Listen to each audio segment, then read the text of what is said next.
नमस्कार, राधे राधे। कैसे हैं आप सभी? आशा करती हूँ अच्छे होंगे, स्वस्थ होंगे।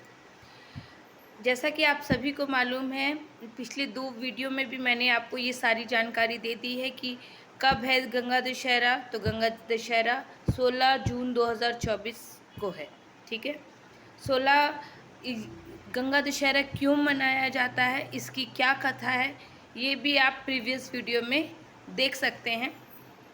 तो आज आ जाते हैं गंगा दशहरा की पूजा विधि। जी हाँ, गंगा दशहरा पे गंग ज्येष्ठ मास की शुक्ल पक्ष की दशमी तिथि को माता गंगा स्वर्गलोक से धरती लोक पे अवतरित हुई थी।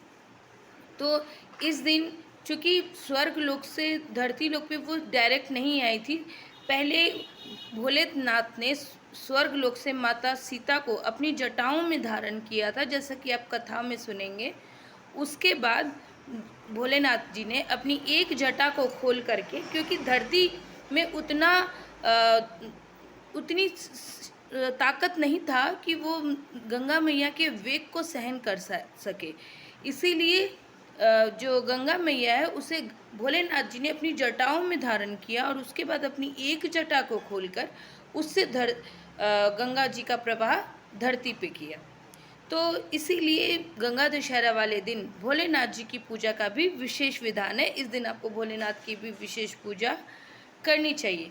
गंगा दशहरा है, इसीलिए इस दिन गंगा मैया का पूजा का विशेष ध्यान है। जैसा कि स्कंद पुराण में कहा गया है कि इस दिन पवित्र नदियों में स्नान करने का जो फल होता है वो बहुत ही अच्छा मिलता है। इससे मनुष्य के अनजाने में किए गए कोई भी पाप कर्म से वो मुक्त हो जाता है।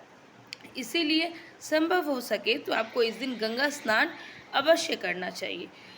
और दशमी का दिन है, इसीलिए ऐसा कहा जाता है कि अगर आप गंगा स्नान भी कर रहे हैं तो गंगा जी में 10 बार डुबकी लगाएं।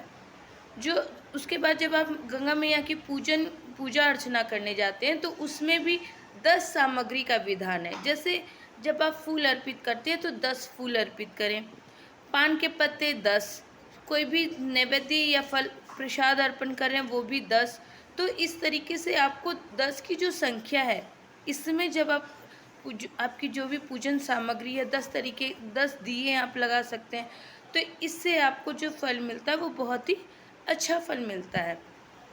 तो ये हो गई पूजन की बात। उसके बाद जब स्नान हो जाए तो उसके बाद ध्यान करना चाहिए, प्रार्थना करनी चाहिए। अगर आप गंगा जी में खड़े होकर ही गंगा स्तोत्र पढ़ सकते हैं तो ये तो बहुत ही अच्छा होगा।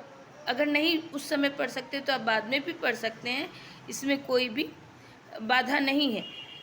ध्यान के बाद आप दान का बारी आया तो आपको दान करना। दान क्या करना है आपको? दान भी जब करना है ना गंगा स्नान के बाद, जब आप दान करते हैं, क्योंकि जो गंगा दशहरा वाले दिन जो दान का फल होता है वो बहुत बहुत मतलब ऐसा फल होता है जो करोड़ों गुना ही आप समझ लीजिए, ठीक है?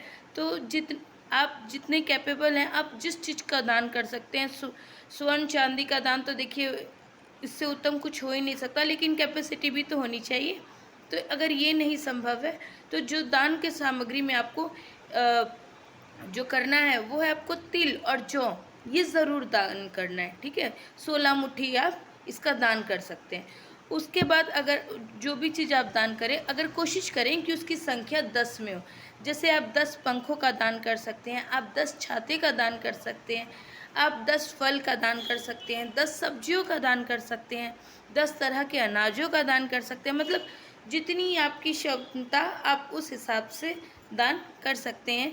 और मैं ये नहीं कह रही कि आपका खुद के लिए नहीं है और आप तब भी करिए, क्योंकि ऐसे नेगेटिव कमेंट्स नहीं करिएगा। क्योंकि हम हर वक्त कहती हूँ, हर जो भी पूजा अर्चना जो भी होती है वो कैपेसिटी के हिसाब से होती है। जो हमारे प्रभु हैं, जो हमारे भगवान हैं, वो भाव के भूखे होते हैं। तो उन्हें क्या अर्पित कर रहे वो नहीं देखते, वो आपकी सच्ची श्रद्धा सच्ची भावना देखते हैं। तो आप उस अकॉर्डिंग ही अपनी कैपेसिटी के अकॉर्डिंग आप पूजा कर सकते हैं। और रही दान की बात, तो जो आपसे संभव है आप